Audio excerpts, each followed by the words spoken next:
Our next speaker is someone, people on our board especially have been talking for years about what an important organization the Transportation Development Association of Wisconsin is, and we should try to get Debby Jackson as a speaker. We should try Debby Jackson. Well, Debby Jackson is here with us today.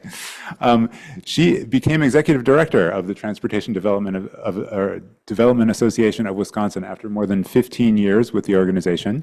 In addition to experience in association management and transportation advocacy, she has a business background. She uses the breadth and depth of her professional experience along with her knowledge of the membership and mission of TDA as a voice for robust transportation infrastructure in Wisconsin. She started her career as a staff auditor with Price Waterhouse, which led to a series of accounting and corporate management positions. Take it away, Debby Jackson. Well, great. You know, I've been a transportation advocate for 25 years, and I love to see people who are so motivated that they're going to give up their Saturday to network and try to move forward their mission. So for those of you who are not familiar with TDA, we are a statewide transportation advocacy group. We are nonpartisan. And I think that's a very important function of what we do. Our members are users of the transportation system. Think about the economy of Wisconsin, agriculture, manufacturing, tourism, and then those who provide transportation services, which could be a city, a village, a town, a county, a bus, a train, airport, railroad, and engineering, unions, the whole group. So we have a really broad tent. So I will tell you that we don't agree on much, right? You get a really broad tent and you don't agree on much. What we agree on is that a robust transportation system, which is safe, modern, and interconnected, is vital to our economy and the safety and well-being of our residents. So that's where we focus. And that means that we're primarily talking about how do we get the resources necessary to make the investments. So we primarily focus on growing the pie. More money out there to fund the transportation system we need. When we get into the discussion of the dividing the pie, you can imagine that we have the same issue that we would have on any transportation bill, which is why we don't weigh in on transportation bills. I'll have a member over here who wants this and a member over here who wants that. So when we get to the dividing of the pie, TDA backs up a little because we would lose fingers to members who were cutting up the pie. That does not say that we do not do modal advocacy. We absolutely do. When anybody who contacts TDA and says, I want help moving this program or that project, I'm going to tell you we're going to help you. Because the more people who are out there talking about the benefits of transportation, how a project like a rail line could change the economies of a community, improve safety, the more people out there talking about it, from our perspective, the better we are. Because we cannot explain to people enough what transportation means to their lives. So in the last year, I think I've worked on a port dredging project. I do continual work with the Wisconsin Airport Association. I have worked on a number of road projects. I am in cooperation with a league working on a project to revitalize state highways running through communities. And I've talked to Scott Rogers, your next speaker, about how we can help with the Passenger Rail Coalition. And I think those are all things that are part of our mission. Now, when you look at our transportation system, it's massive. I mean, just think about it, 116,000 miles of town roads, city streets, county, state and interstate roadways. We've got 98 public airports, 81 public transit and shared ride taxi systems, 29 ports, more than 3,000 miles of rail with freight providers and then also with Amtrak lines. We've got thousands of miles of bike and pedestrian facilities. So we have a lot of work to do to talk to people about the needs of the system. And if I were going to talk to you about, the advice I would give you is the same advice I would give any group who wants to advocate for a form of transportation investment, is that it's always best to be part of an "and" coalition and not an "or" coalition. And what do I mean by "and"? I think TDA is the ultimate "and" coalition. When an employer comes into Wisconsin, they don't say, I'd like really great roads, but I don't care if you have an airport, right? They want it all. So if I bring in a commodity through the port, I'm a manufacturer, I need to be able to get that commodity to my factory, either through rail or roads. I need to have employees who can get to my facility, whether they drive or whether they don't own a car and choose not to drive. And then I ultimately have to deliver that product to my customer, and it could be freight rail, it could be truck, or a combination of all of the above. And so what's interesting is when I go out and do my work, so I was doing a project in Oshkosh, and I was working with the league on a highway project, and I run into Representative Palmieri. And so we're talking, and she's there supporting the investment on highways in her community. She says, well, I'm also a member of the Passenger Rail Freight Caucus, or the Passenger Rail, yes, Caucus. And so we then talk about how we also support passenger rail. That's the "and" coalition. It is people who see the importance of investments, because there is not one solution that is going to work for every way in which we move product and every way in which we move people. It's always about the mix. My favorite way to get to my office is by a bike, okay? Doesn't work for me every day of the week because of my schedule. I also admit I'm an Arizona native, and so I'm a fair weather biker. I can't do the winter. I give more power to those of you who can bike in the winter, but I personally cannot. So it is about providing those modal options. Now, I talk about options. We also have to talk that we live in a world of scarce resources. And I don't say that like that's something new. Resources are always scarce. And it's not unique to transportation, and it's not unique to government. If I pulled up my bank account this morning, I would not look at it and say, thank goodness I have all the money to do everything I've ever wanted to do right now. That would not be the case, I guarantee it. I would look at it and say, okay, Debbie, you're going to have to budget for this, you're going to have to plan for that, and I'm going to have to make a case or get a side gig or find the way to fund this. I think that's true in transportation as well. If you look at kind of the recent activity in Wisconsin transportation, I think we've had some good years where there's some great creative things going on.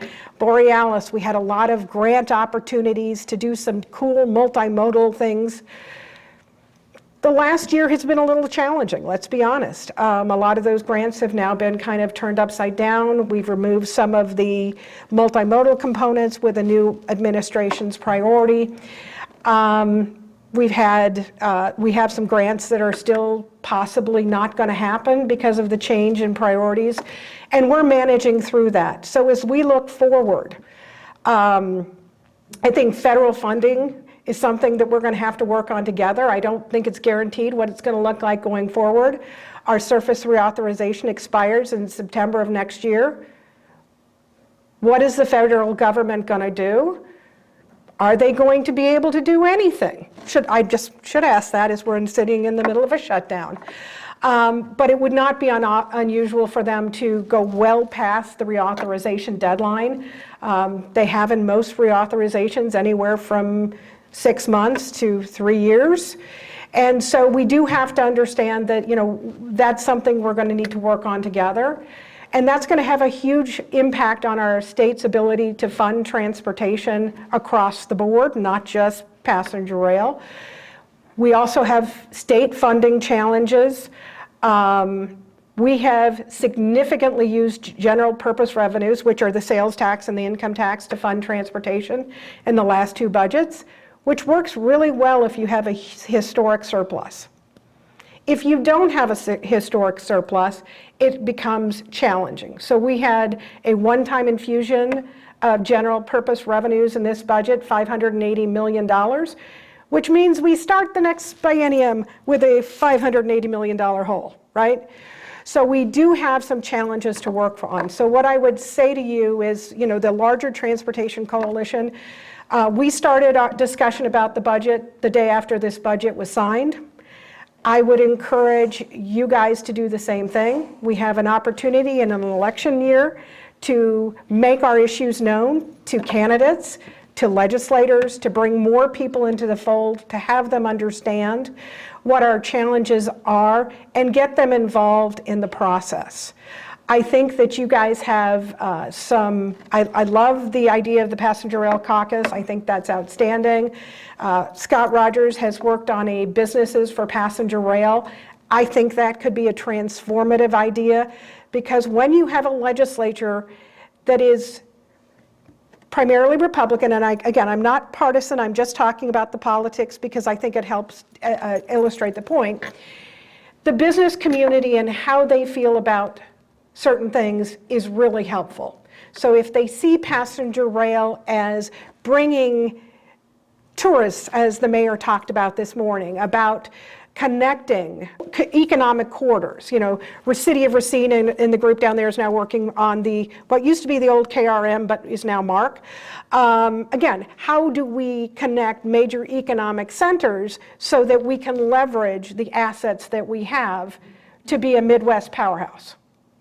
And I think that those are all things that we need to discuss, but it's going to require activation at a level maybe we haven't seen in a long time. When I look at the transportation fund going into the next budget, I think we're $1 billion plus short. That's where we start. So I think from your perspective, you guys need to make sure that if we were lucky enough, again, to have a governor propose increases to transit, increases to passenger rail, that those items aren't removed from the budget with the first motion of the JFC. So we weren't even considered, we were just out. And I think that that's unfortunate. So I agree with the mayor, talk to your legislators, but more than that, talk to your communities. Who are the businesses in your communities that you need to wrap in? What is the church? What is the social organization? With that, I am going to wrap up because I got 5-minute warning. And if anybody has any questions about transportation funding, how this all works together, I know that you had mentioned kind of how the whole pie works together. That's political. Let's be honest. The division of the pie is political. That's why my job is to get the money in the pie. Then it's up to the various groups to make the case, and I'm happy to help you make it. Once again, I'm Jack. Thank you for sharing your thoughts with us here. Right. I think we're very much on the same wavelength when it comes to transit, as I like to say, a holistic transit model here. And I think we're definitely on the same wavelength where we say that cars shouldn't dominate our transit ecosystem. And just like all other pieces of infrastructure, it's good to put money towards highways, but it's equally good to put them towards railways, towards harbors, towards bike networks. You might have touched on this already, but if not, I was curious on what your thoughts were to conveying the value of passenger rail to the masses and furthering this mission of a holistic transit network, and especially to people, because most of us either like to drive or find ourselves driving a lot, but if we could really convey the value of passenger rail and that freedom, what would that entail? Absolutely, and you ask a really great question. So if I want to sell a road project, you don't have to use your imagination because you've all seen one, right? The challenge for passenger rail, the added challenge you have, is that you're selling passenger rail to a community, many of whom have never been on a passenger train, right? So I happen to have a daughter who lives in Glenwood Springs, Colorado, so I'm lucky to have my own personal Amtrak line that takes me right to downtown Glenwood Springs. Thank you. It's the Zephyr, and it stops right there. But if you've never been on a train, it's hard to make that sale. So I think the caucus getting on a train so people can actually experience it. So I went on the Borealis right after it started, and I didn't know what to expect. My experience was, hey, I got on Columbus, I took it all to La Crosse, the train was almost full. It was a really diverse group. I was going on a business trip. There were a lot of college kids who were going back to La Crosse. My number one for you would say, if your legislature hasn't been on a train and they haven't been on a bus, you're starting kind of behind the 8 ball. So does that make sense to you? Absolutely. Okay. Great, thank you. Cindy Carter, I did not hear anywhere in your talk anything about jobs. That is the Absolutely. one hot issue with the Republicans, job creation. I agree. And that's why I would say the business coalition is really important because, yes, when you talk, and I did kind of when I was talking about my manufacturer needing people to get to the jobs, absolutely. If you can create that economic corridor where, Milwaukee to Chicago becomes a powerhouse and we can, Tom Stills, who was with Wisconsin Technology Council, used to call the IQ corridor, which was kind of connecting Milwaukee to Chicago to Milwaukee up through Minneapolis. So we have this access to all this brain power. You're right. It is absolutely the job creator, whether you're talking about tourism or just, having the pool of labor that can help us grow. So you're absolutely right. My name is Larry Roof. My question is simply, can you give us any direction or from your experience, talk about paid lobbyists in the effort of transportation expansion? So, yeah. So who do you want me to throw under a bus? No, let me put it this way. I'm going to tell you that a good lobbyist can be a really great tool. But at the end of the day, I am still a believer in grassroots. So we're at a position where we need to fill a $1 billion hole going into the transportation fund. We as a transportation coalition, there's a group of us that get together. It's the TDA, it's the counties, it's the league. We don't believe we can do it with sheer political might. What it actually takes and what it is going to take is I'm doing my summer, parade as a legislator next summer, or I'm on my campaign trail and people are saying, what are you going to do about transportation? What are you going to do about passenger rail? I think that ultimately moves them.